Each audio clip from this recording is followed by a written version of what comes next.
Hello friends and welcome to my channel.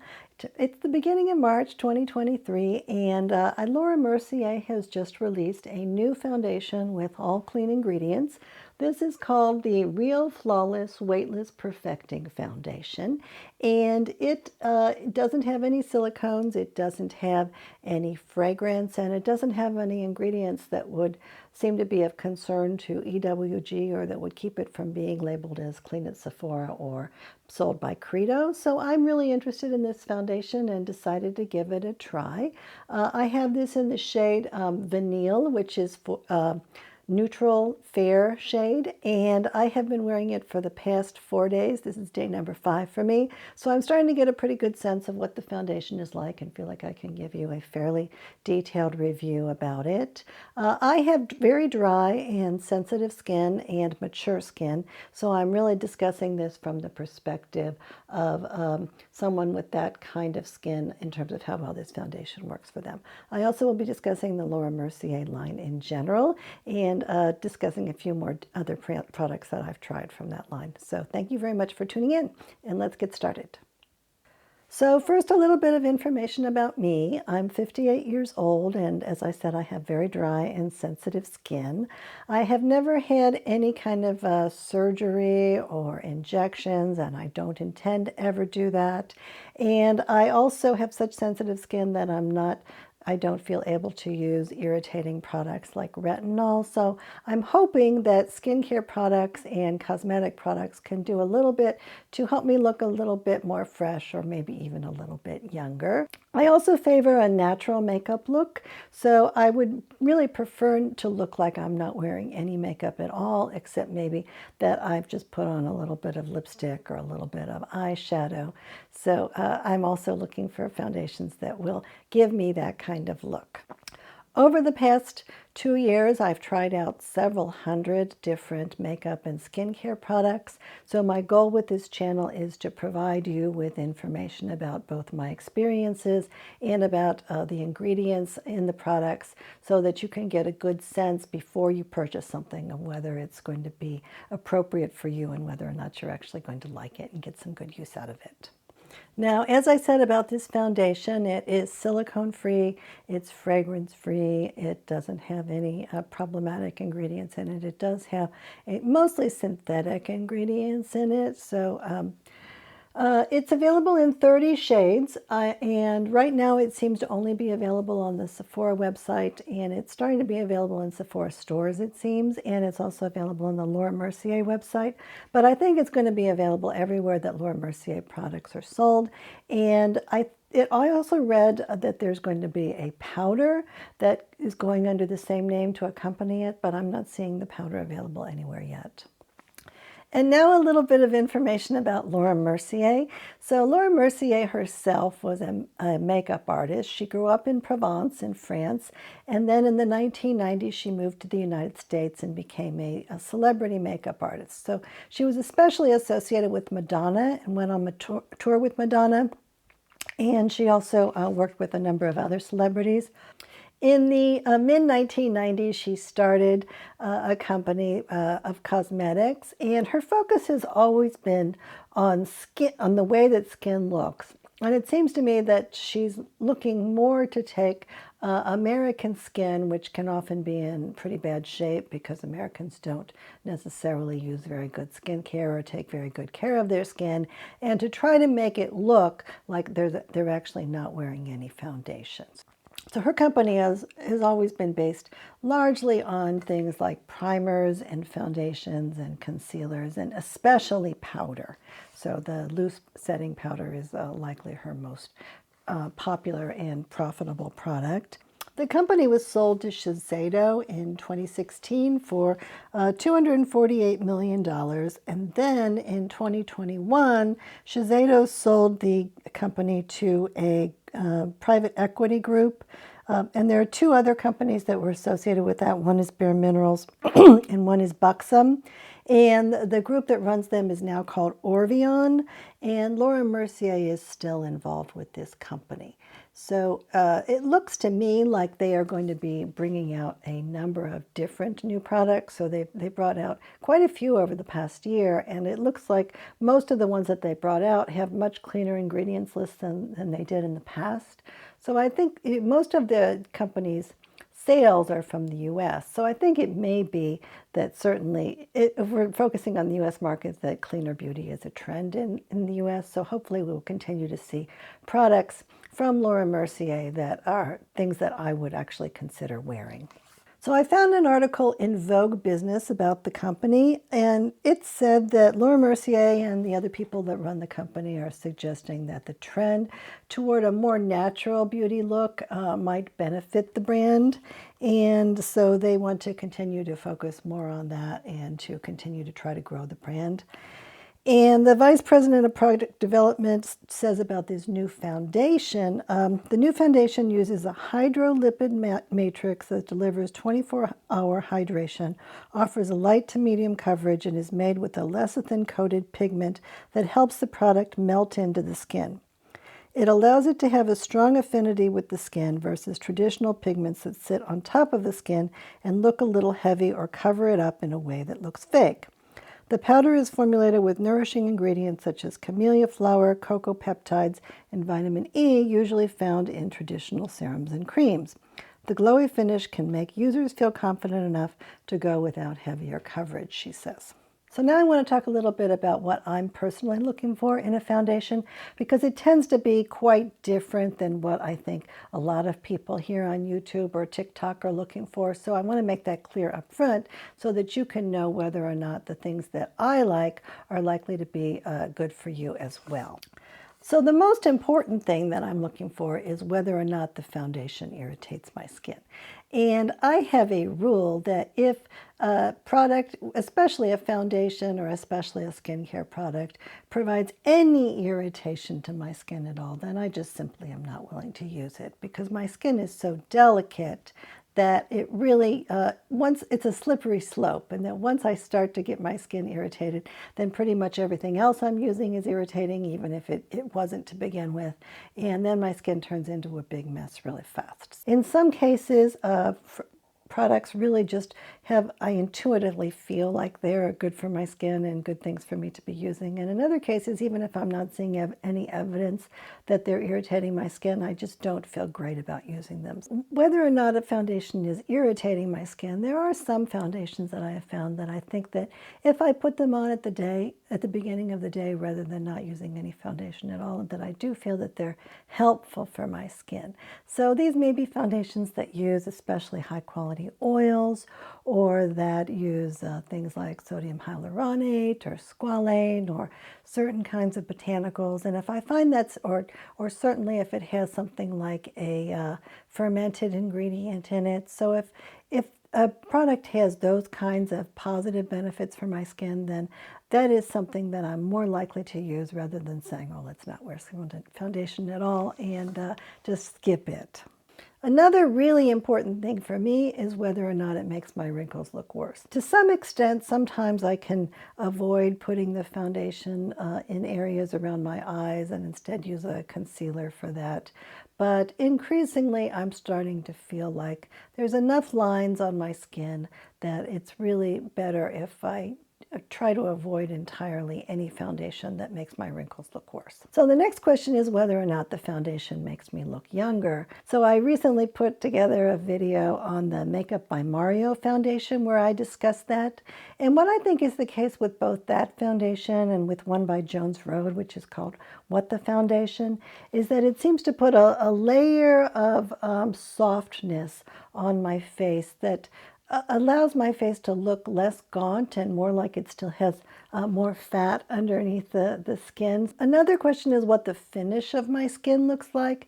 So there are some foundations that I don't necessarily feel are adding a lot of softness to my face, but that do make my face look like my skin is much more radiant or prettier or has a kind of a more of a sheen and a glow to it. So the one that I tried most recently and talked about in another video is the one from Glossier, which I think does make my skin look much prettier and without emphasizing my wrinkles at all. And then the next question is, obviously, does it provide any coverage? Another issue is whether or not I can find a good match for my skin. It also is a question of how difficult it is to figure out what shade you have. So this is particularly an issue for me with drugstore foundation. So there are some lines of foundations that have many different shades. So I'm thinking here about the House Labs foundation line, for instance, that probably do have a good foundation match for people, but if they're not presenting the information in a way that makes a lot of sense and that's easy to figure out, or if they're not presenting all of the shades in a place where people can go try them, then it can be very frustrating. The next thing is whether or not it hydrates my skin. The next question, especially for summer months, is how it holds up in the hot weather.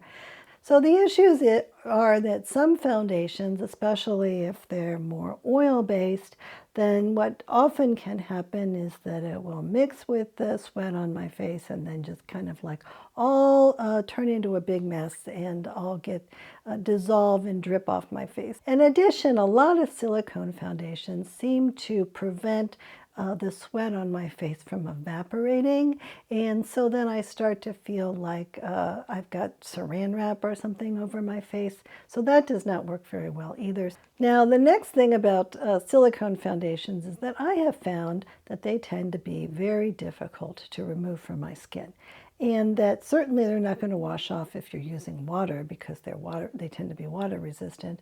But even when I use an oil-based cleanser, like just a pure cleansing oil or a pure oil-based cleansing balm, that in a lot of cases the foundations really seem to leave some kind of residue behind, and that I can tell this more than I think most people because I tend to rarely wear silicone foundations, and that when I put the foundation on my face and then I take it off, my face feels different than it usually does.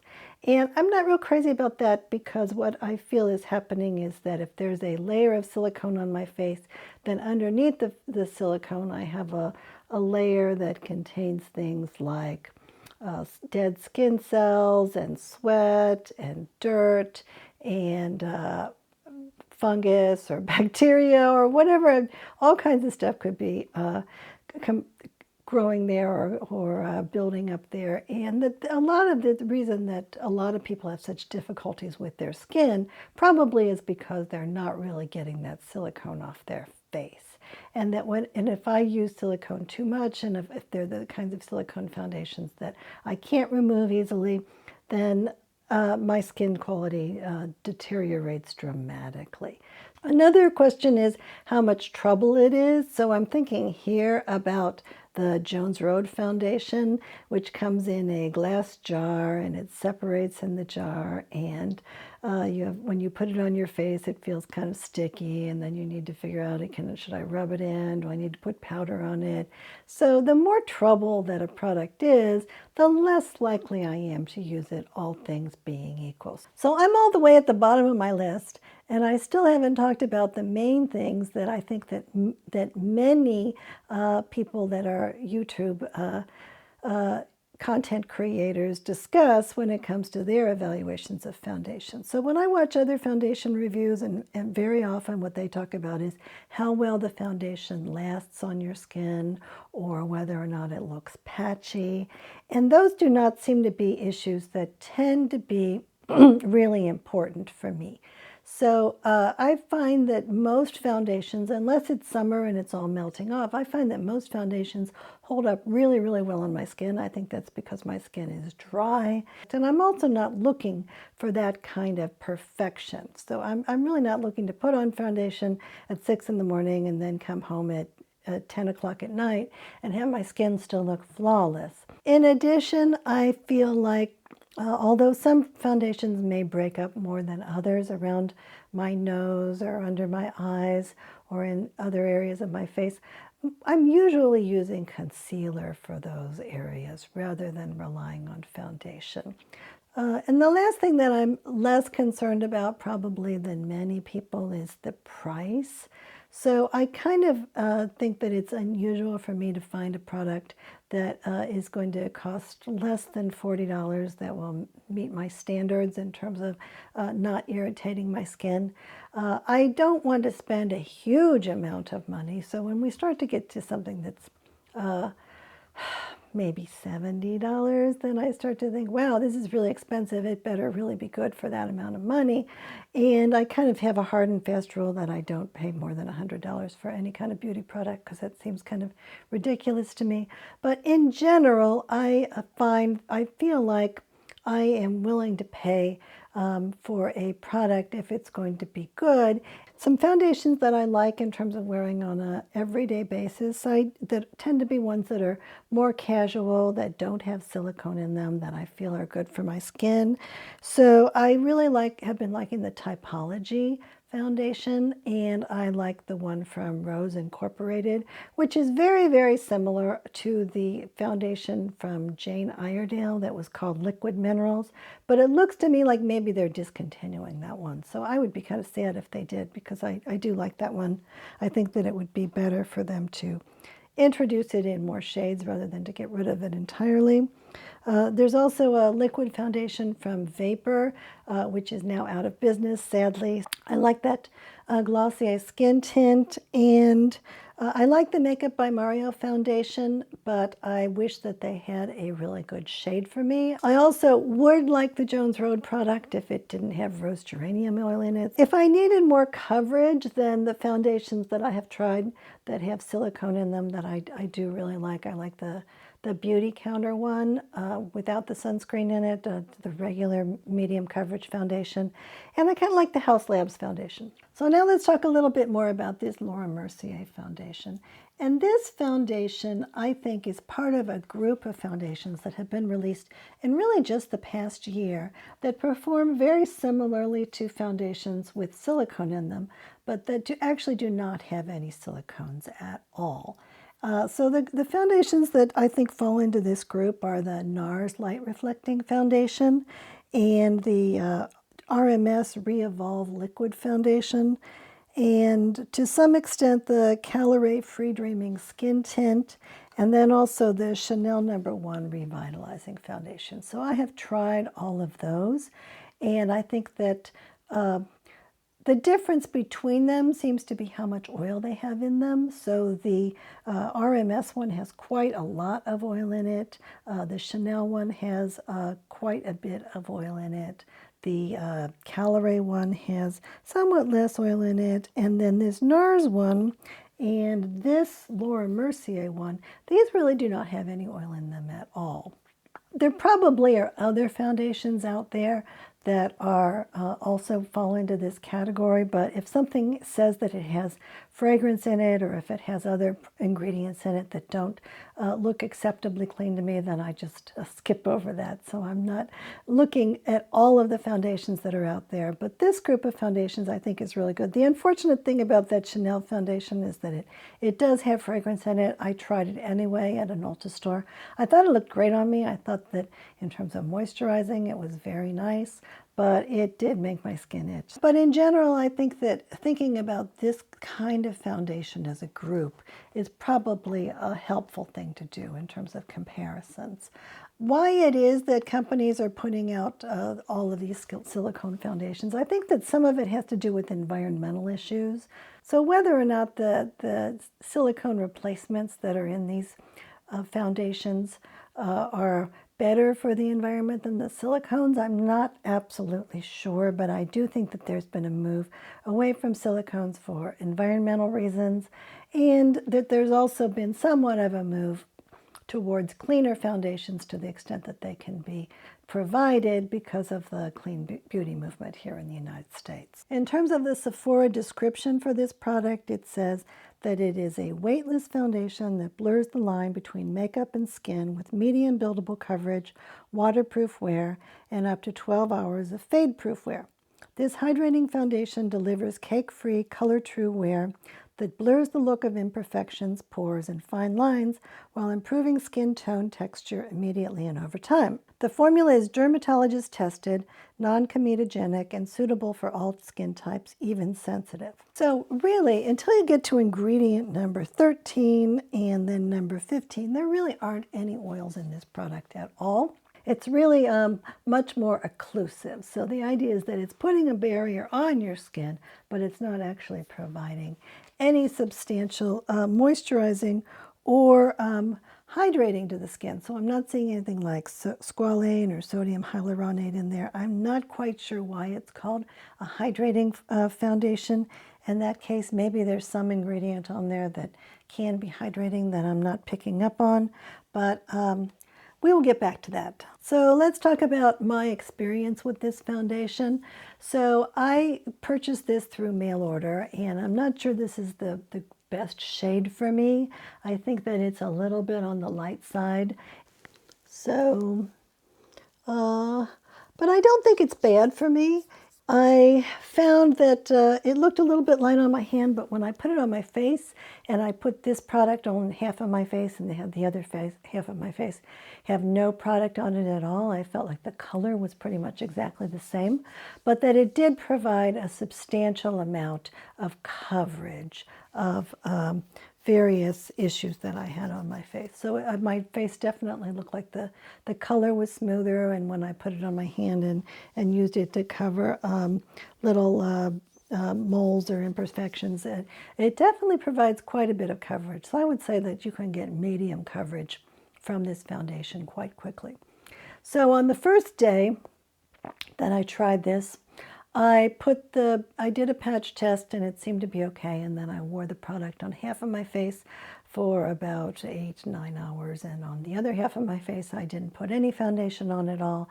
I felt like by the end of the day that both sides were still not in the greatest of shape because of the winter months, and I'm having just a hard time getting my skin to be moist enough. But that really, the side with this product on it really didn't seem like it was in worse shape. So I was really happy about that. So I feel like it's actually not causing irritation on my skin anyway. Now on the second day, I concluded that this product is quite similar to the Nars Light Reflecting Foundation. I think that these are very similar. The Nars product is somewhat wetter because water is the first ingredient, whereas this one, the water, it really doesn't have any water in it at all. So these colors are very different. But this one definitely feels wetter to me, and this one feels slick. And it also seemed to be the case that the Nars foundation took quite a bit more time to actually dry down, whereas the Laura Mercier one died down almost immediately. But after that, in terms of at least everything except the color, I found that both of those foundations performed pretty much exactly equally on my skin, which makes sense because they have similar type ingredients. Many of the ingredients are exactly the same, and the other ingredients tend to give the same kind of function, and neither one has any oil in them. So I put the Laura Mercier on one half of my face. I put the Nars foundation on the other half of my face. I wore that all day for more than 8 hours, and I felt like they both performed the same. Now on day 3, I was thinking about what other Laura Mercier products I could include in this video, and I realized that I have this tube of the Pure Canvas Primer Hydrating Silicone-Free Primer. And I did a patch test with this, and it didn't seem to bother my skin at all. So I figured that I was having so much issues in terms of my face being dry that maybe if I use this hydrating primer underneath the foundation, that maybe that would help it. And so on one side of my face on that day, I put the hydrating primer with the foundation over it. On the other side, I put the foundation with no primer. I found that both of those products performed exactly the same for me. I don't feel like the primer helped it to hold up any better. I don't feel like it made it look any different. I don't feel like it helped to provide any moisture or hydration to my skin. It both seemed exactly the same. So I think maybe there would be a use for this primer in my collection now that I've realized that it doesn't irritate my skin. So maybe I can use it with some other kind of foundations. So I might experiment with it for that. And it is nice to have one more option of a primer that doesn't have any silicones in it. I think my assumption with this was that it was a Laura Mercier product, and so it was going to be really bad for my skin, so I shouldn't even really bother with it. But it actually has been fine, and it's a little bit questionable in terms of the ingredients, but I've been really surprised that it hasn't been bothersome to me. So that was day 3, and then yesterday I shot this entire video, and I only realized at the end of the day that I had messed up the sound, so now I'm recording it again. So I did get one more day of makeup where I had the Laura Mercier product on my entire face, and then I had a little bit more makeup to go with it. So I got a chance to see how it performed, sort of like the way it's supposed to be in action. So I kind of feel like I know this foundation pretty well now. Of the foundations that I just mentioned, the other foundation that I have I have a tube of, is the RMS liquid foundation, which was released last year. So in comparison, I think it's very obvious that that foundation is much more creamy and has much more oil in it than the new Laura Mercier foundation. So here we have the Laura Mercier, which, I can't demonstrate this, but it really has kind of a slick feeling to it. And then this one has a much more creamy type feeling. I think, again, the product that I have from RMS is too dark, and this Laura Mercier one is too light. And I think that not only does the color look better, but I feel like when I mix them together, that the RMS one is a little too thick, maybe, especially for the summer, whereas this Laura Mercier one, I think that not having any oil in it at all is also problematic. So maybe over the summer, what I will try to do is to mix those two products together and see if I can get a good balance out of it, because I don't feel like either one of those is perfect for me. So now let's go briefly through all of the characteristics that I said were important in terms of my evaluating a foundation, and briefly rate this product on all of those. So in terms of whether it irritates my skin, I don't feel that it irritated my skin at all. Now I will say that I'm kind of happy to be finishing this experiment and not wearing any foundation for a few days, but I think that that's mostly because I will be happy to be able to be using a good solid night cream, not just at night, but during the day, and that hopefully if I give my skin enough moisture on a continuous basis for a few days, I can get it back in better shape, because right now it's feeling kind of dry, and that's starting to be kind of bad for it. So but I don't think that it's caused irritation in a way that would cause me to not want to wear the product in the future. Does it feel good to me? I feel like, for one thing, this has a slight smell that smells kind of chemically, or that almost smells like alcohol, something like that. But in general, I feel like this is not a life-giving type of a foundation. I feel like it's laboratory created. It's created with ingredients that are not actively irritating, but I don't feel like it's something that I feel all that great about using. And there certainly are other foundations that I feel better about putting on my skin from an instinctual, intuitive way. I don't think that it substantially makes my wrinkles look worse, and I've tried looking at this a number of times, and I think that the day that I put the foundation on one side and no foundation on the other side, I didn't feel that there was any difference, and I'm still not feeling like there's any difference. So that in itself, I think, is an accomplishment.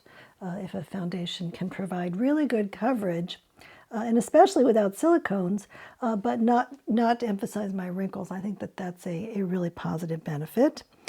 Do I think it makes me look younger? I think that some of the other foundations out there do that much more. I feel like this more is offering coverage, or maybe just a little bit of improvement of my skin's texture, but I don't think that it provides a youthful look in the same way that some of those other foundations are.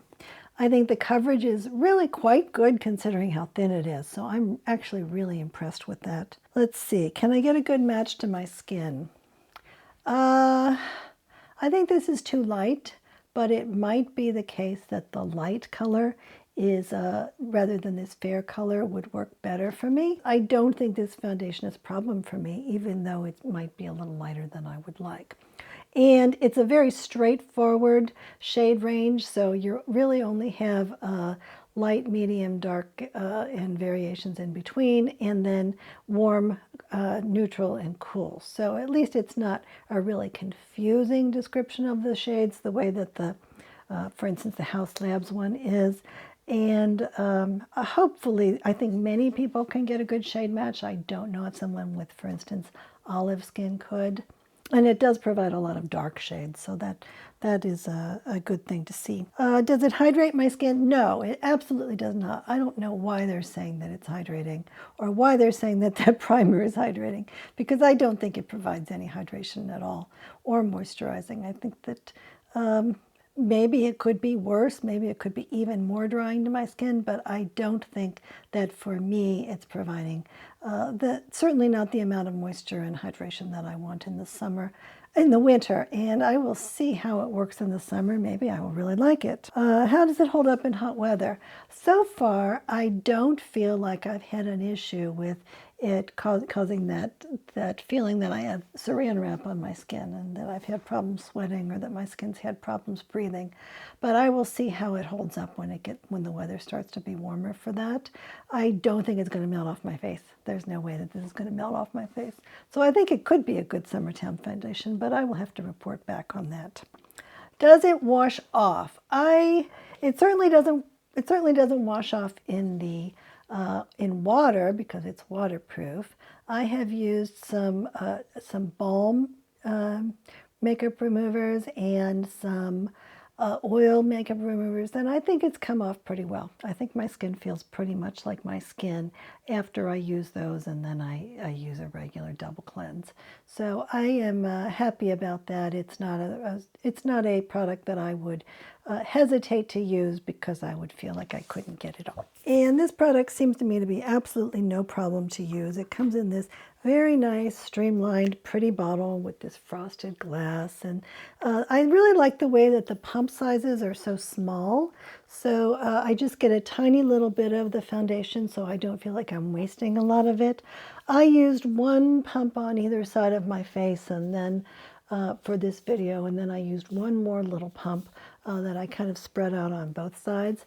And by the way, I'm not using any concealer on my face right now, except under my eyes. So I use the Jones Road Color Corrector, but other than that, I wanted you to see how much coverage you could get from this, and I think that it looks pretty good, especially considering that my face started out looking pretty red. So usually I tend to use more concealer and less foundation, but in this case, I'm really pleased at how much coverage I'm getting from it.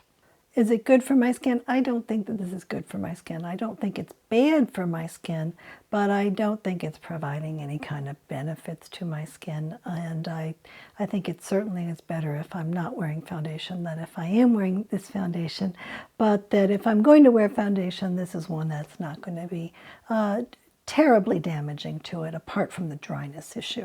How long does it last? Again, I'm not the perfect person to be judging how long things last because things last on my skin anyway. Someone that has oilier skin or maybe more problematic things in terms of pores, maybe they would be better to find out how long it's going to last. But I have found that this has lasted perfectly well and that it looks the same at the end of the day when I take it off as it does soon after I put it on.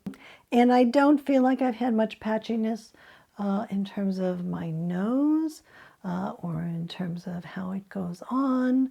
Again, I'm not wearing anything but the foundation, so maybe you can see if you think that there's patchiness there, but I think it's doing a really good job of covering everything on my face. And the price, well, I mean, it's not a cheap foundation, but there are more expensive ones out there. So overall, I think that this foundation has a lot of really positive benefits to it, and that I think that it could be really helpful for many people, and that the fact that it actually is a product that doesn't have problematic ingredients in it, and that doesn't have fragrance in it, and that is potentially wearable by many people who often struggle to find a good foundation. I think that those are all really great things. If I needed to wear a foundation because I felt like my skin was in bad enough shape that I needed to wear something, this would possibly be a quite good choice. I tend not to wear too much foundation if I can help it because I really try to work mostly on my skin quality and then don't want to put on a lot of stuff to cover it up. But in terms of performance as a foundation, I think this one is definitely one to consider. The main problem for me so far has been this drying aspect. So again, I think that for people with dry skin, this might be a less good choice if you are going to be in the winter months or if you're going to be somewhere where the weather is really dry. But maybe when it gets to be less dry weather, it could be a good choice, even for people with dry skin. So now let's talk briefly about the Laura Mercier line in general. So about 18 months ago or so, I spent quite a bit of time on the Laura Mercier website looking at all the ingredients for all of the products and trying to find things that might be worth trying. And I found fairly few products on there that I thought would be useful at all. Most of them had really problematic ingredients in them of one kind or another and didn't seem to be things that I should even be bothering with. And I think that that's probably because of the Shiseido ownership. So I feel like pretty much all the Shiseido products and all the Estee Lauder products from all the lines tend to have product ingredients in them that are problematic for me. And that was certainly the case with Laura Mercier.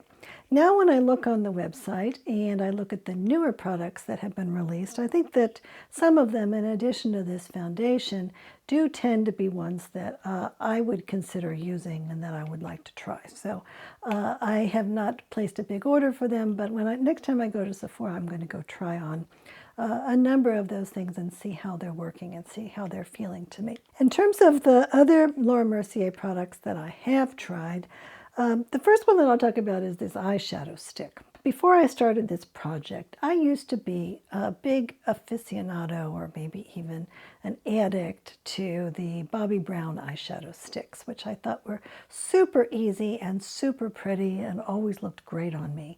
So I had maybe half a dozen of them or so, and I really liked them. And those products have cyclic silicones in them, which are perhaps especially problematic for the environment, but that does not seem to cause issues for my skin at all. Then as time went on, I realized that I am reactive to aluminum powder, and so when I looked at the Bobbi Brown eyeshadow sticks, they say that those might include aluminum powder. So I sent several letters to Estee Lauder asking them if they could find out which shades included aluminum powder and which ones did not, and they would only answer the question for 1 or 2 shades at a time. But eventually I got to the point where I found out that there were a number of shades from Bobbi Brown of those eyeliners that did have eyeshadow sticks, that did have aluminum powder in them, and that many of them did not, and that coincidentally all the ones that I had been using, which were sort of more muted type colors, they were all did not have aluminum powder in them. So that made some sense to me. But then what happened was that Bobbi Brown reformulated those eyeshadow sticks, and I have yet to be able to get information on which of the reformulated eyeshadow sticks don't have aluminum powder. So it's very hard for me to recommend any of those eyeshadow sticks to anyone else, even though I continue to use the old versions that I have. Now, these shadow sticks from Laura Mercier are almost, I would say, identical to the Bobbi Brown sticks, and they perform at least almost as well, or maybe just as well for me. And the good thing about the Laura Mercier ones is that rather than saying that all the sticks may contain aluminum powder, they actually give you the exact ingredient list for each one. And most of them do not include any aluminum powder at all. So if you're interested in these sticks, and I'm certainly still interested in maybe buying some more of these sticks, then I think that Laura Mercier seems to be a better choice unless someone wants to try to figure out from Estee Lauder which of their sticks don't have aluminum powder. So this one that I have is the amethyst one, and I put that on my eyes today, and I think that's just so pretty, and it took only like 2 seconds to put on each eye. So I am still very enthusiastic about that. And as Laura Mercier products go, this is still my favorite. Another product that I tried about 18 months or so ago, maybe 2 years ago, so the mid-pandemic when all the stores were still closed, is this lipstick. And the lipstick is called the Rouge Essentiel, and it has silicones in it, and I bought it without trying it on, so I'm not sure that this color is ideal for me, but it's kind of pretty if I put on the right clothing to go with it. And at the time, I thought this is a really nice lipstick. I really like it because it doesn't have a problematic taste to it. It doesn't really have any ingredients in it that I consider to be problematic. I think it's kind of pretty looking. I really thought about buying additional ones. But then, right after that, a number of companies started to release lipsticks that I thought were fantastic. So these include the Merit lipsticks, the Lisa Eldridge lipsticks, the Glossier Ultra Lips, the Jones Road lipsticks I would really like if they weren't so bright, so I'm hoping that those will be coming out with some additional colors. And there have been a few other kinds of lipsticks, a few other lines of lipsticks also that are performing really well for me. So my motivation to buy any more of these Laura Mercier lipsticks has been much more on the low side. What I found when I got this back out and tried it out again, I still think it tastes good to me, and it hasn't gone bad at all as far as I can tell.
The other two products that I have here are powder products. And the powder product, that's the loose setting powder, this is Laura Mercier's most popular product, by far, I think. And a lot of people really swear by this powder.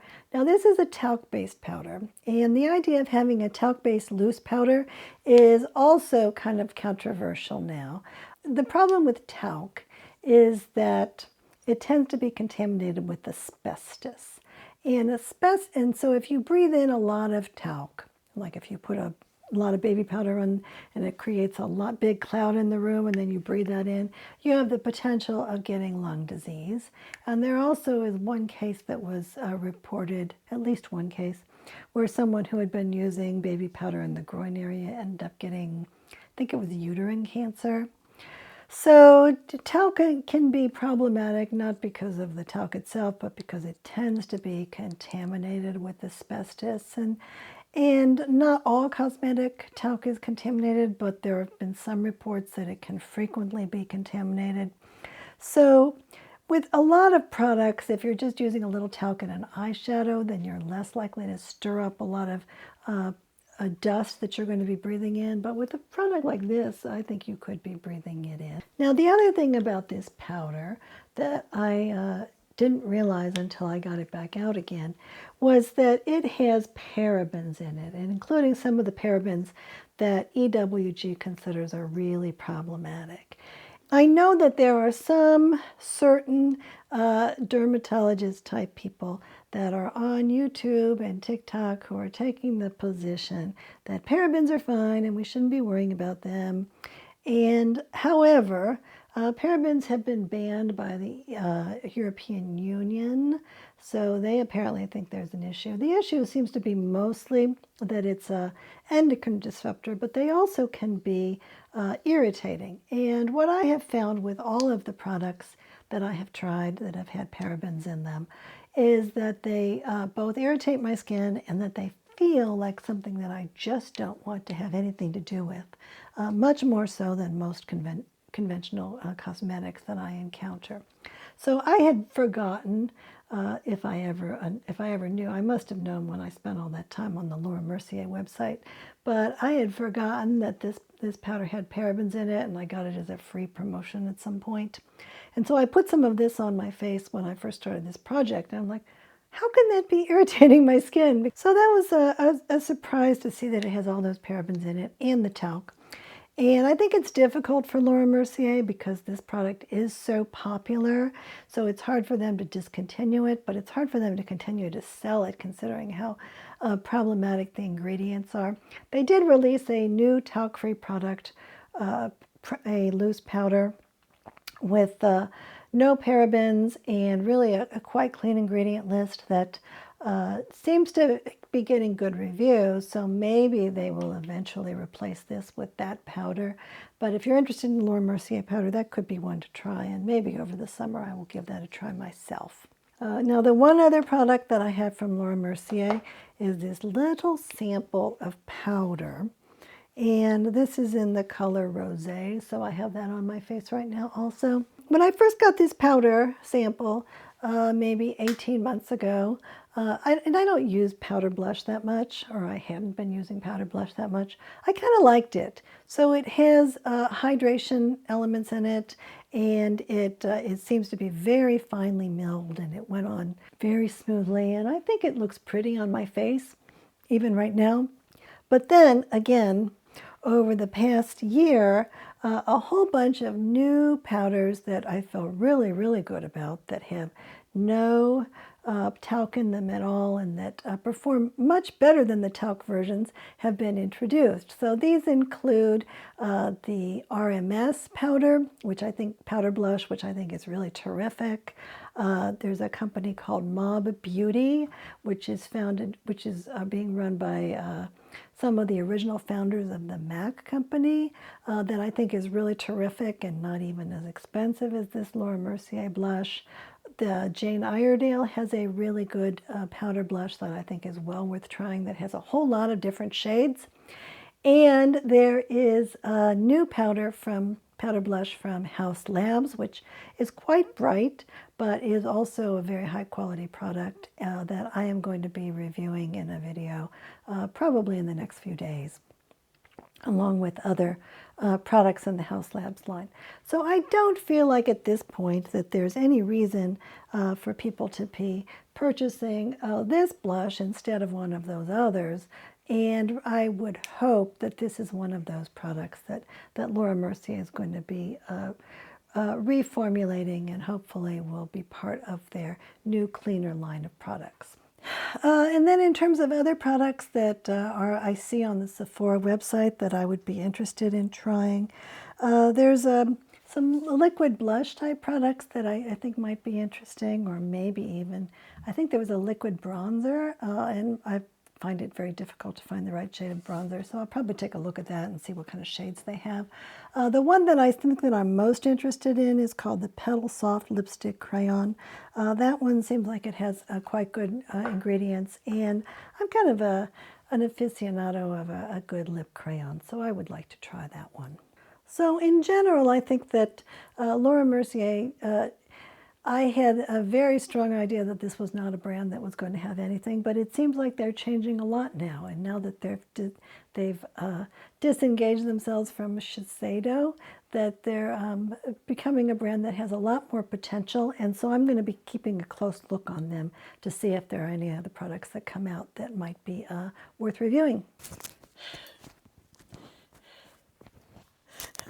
Thanks very much for watching all the way to the end of the video, and I hope that if you have tried any Laura Mercier products that you will let us know what you think of them. In addition, I would like to find out what kinds of characteristics are most important to you in terms of a foundation, so that I can focus on those in the upcoming foundation reviews that I may do.